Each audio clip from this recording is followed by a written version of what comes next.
Hello everyone. I am just recording this lecture because my class was interrupted. So I'm just telling whatever I have already explained in the class in a very brief manner. Then the few portion was left in that lecture. I will just add up in this. Okay. So as I have told you that we are going to discuss about the frequency analysis of a discrete time uh, signal over here. So we have two types of signal: continuous time signal and the discrete time signals. All right. So in the continuous time signal, we have infinite number of frequency component. Okay, in infinite number of frequency component, if we take the time period of tp, okay, time period of tp in that so the frequency of that particular duration is 1 upon tp. All right. uh, and we have minus infinity to plus infinity, the duration of that infinite number of frequency components in that. Okay, so if you come to the discrete time signal, so in the discrete time signal we don't have the infinite number of frequency. In that we have the particular range from minus pi to pi or from 0 to 2 pi. All right. So there are n number of periodic cycles. So for the n number of periodic cycle, the frequency, if you are going to see in that, then it will become 2 pi by n in the radians, and the frequency will become 1 upon n cycles, because the n cycles are occurring in that particular range. All right. So the discrete time Fourier transform or Fourier transform of a discrete time sequence is simply xn. I have told you in the last lecture what is xn. These are the simply different instant of time, all right, in which we are giving the pulses and we are getting the output. So it is simply representation of a complex exponential sequence. This is a complex exponential sequence. So xn is simply the representation of this. So we can represent this as e to the power minus j omega n. All right. Omega is simply the real frequency variable. Omega you can also write as 2 pi f. You already know that what is omega. Okay. So the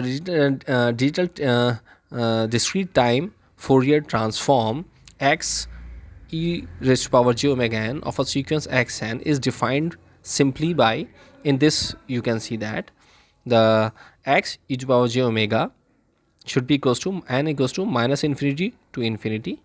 Okay, so xn e raised to power minus j omega n. All right. And simply represent this equation as equation number 1 over here. Okay. Now you, you can see that x e raised to power j omega n is simply the complex function of real variable omega. ये इसका complex function है. ठीक है. And can be written in rectangular form. इसको rectangular polar form you have studied earlier, so we can write its rectangular form as x real part of e raised to power j omega plus x plus jx imaginary part of e to power j omega. All right, where this is the real function of omega is there. All right, so you can see that we have written this in the rectangular form. And now if we move further, x e raised to power j omega, its polar form can be represented as polar form we have represented as, because the magnitude and the angle should be there. So x e raised to power j omega into e raised to power j theta omega. Okay, theta omega. So here theta omega is simply the phase function of this. Right. Okay. And this is the magnitude. So since this is a magnitude, so this is simply the magnitude function, and this is the phase function of x. So next over here we can see that we have written theta omega as argument of x e to the power j omega. So we have considered these equations as 3 and 4. So now let's move further. So Fourier transform is also called the Fourier spectrum. All right. And likewise, as x e raised to power j omega is the magnitude spectrum, and theta omega is your phase spectrum. All right. So x e raised to power j omega, इसका complex conjugate क्या होगा? अगर आप देखें तो conjugate इसका simply X star E raise to power J omega. ठीक है, ये इसका कॉन्जुगेट हो जाएगा. Now we have shown the relationship between the rectangular form and the polar form. So rectangular और पोलर फॉर्म में अगर रिलेशनशिप आपको शो करना है तो simply we have just consider equation number 2 and 3 above. You can see that. So x real part of e to the power j omega, this should be equals to magnitude into cos theta omega. and imaginary part if you are going to consider, then the magnitude and the sin theta omega, you know that ये पहले आप पढ़ चुके हैं किस तरह से rectangular को साइन थीटा के फॉर्म में हम लिखा जाता है. Alright, so here we have simply square that, और रियल पार्ट का स्क्वायर प्लस इमेजिनरी पार्ट का स्क्वायर हो जाता है अंडर रूट ऑफ दिस. तो ये मैग्नीट्यूड इसका आपका ये आ जाएगा simply. Alright, so tan theta omega, the angle between them, angle theta omega should become equals to x imaginary part upon the real part of e to the power j omega. Okay, so from here you have seen that we have calculated the magnitude of x e to the power j omega in terms of real and the imaginary part and the angle between them. Okay, and from here you can also find out very easily the value of theta omega.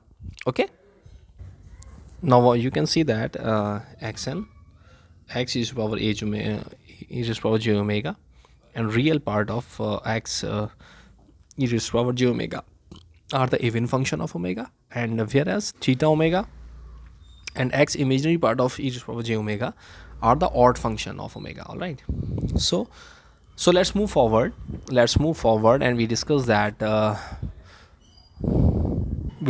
in equation number 3, which we have discussed earlier, that we have represented the value of x e to the power j omega, the polar form of that, where we have got theta omega. So we are just replacing that angle theta omega with theta omega plus 2 pi into k, 2 pi k. Okay, so k is simply the integers. All right, so 2 pi plus k. So you can see that the value of x e to the power j omega and the angle theta omega from minus pi to pi, this is simply called at its principal value. Okay, so theta omega is restricted between the minus pi and pi. All right, so 2 pi is the duration, 2 pi is the total duration of that. So now the Fourier transform x e to the power j omega of a sequence xn is a continuous function of omega.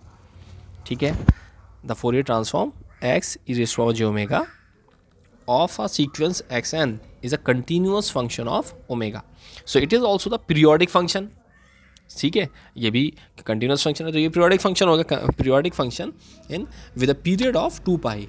2 pi इसका period होगा. ठीक है, so to verify this you can see that we have just replaced this x e to the power j omega 1 plus 2 pi k. 2 pi k we have since we have taken the period 2 pi and k is simply the multiple of that, so as we are going to change the value of k, its period it should be in the period of 2 pi. All right, so it should be equals to and summation of n equals to minus infinity to infinity xn e raised to power minus j omega was there, so we have just added 2 pi k over there. Okay, so just if you are going to elaborate this, you will get this much also. So if you are going to put the value of n is equals to minus infinity to infinity in this, you will get 1. Okay, so this should remain there only. अब यहाँ पर भी जब आप value put कर देंगे तो you will get this much only.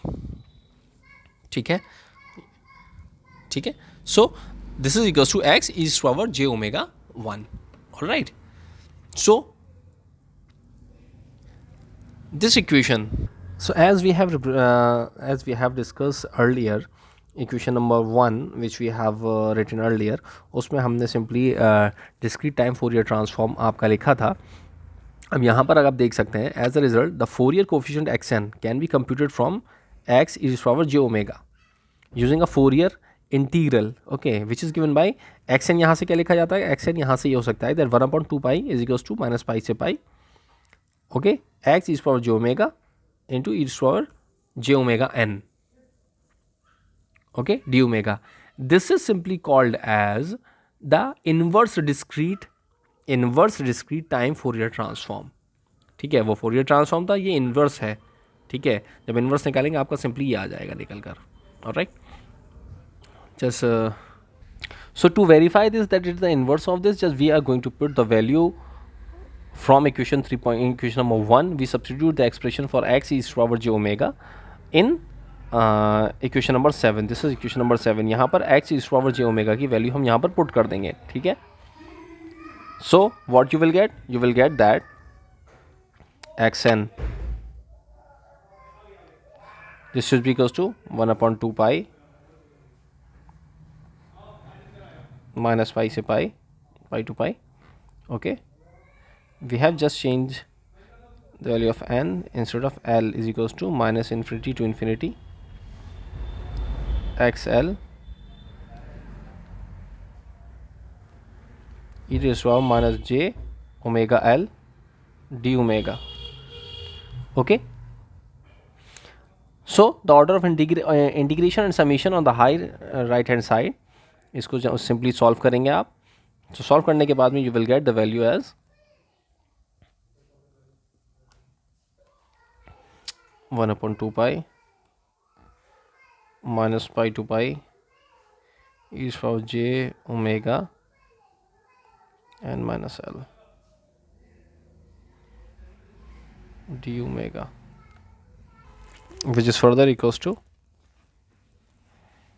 summation of L equals to minus infinity to infinity xl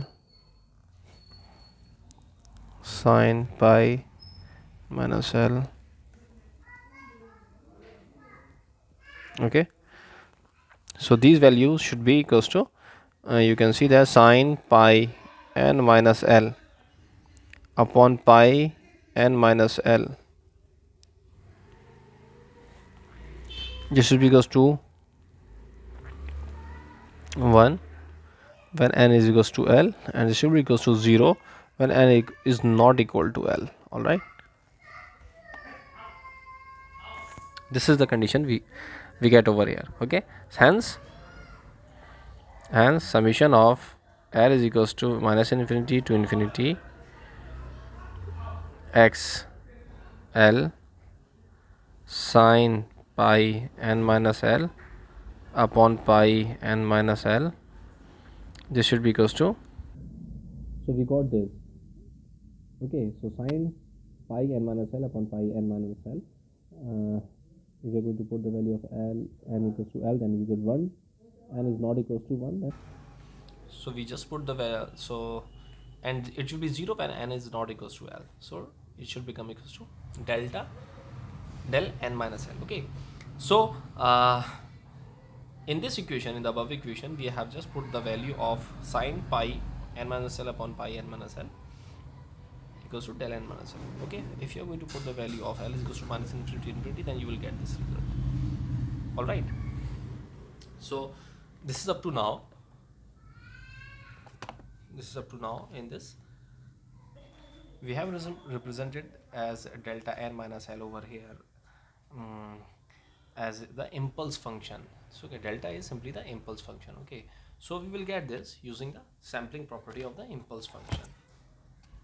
All right, now on the next lecture we will discuss about the convergence condition of Fourier transform.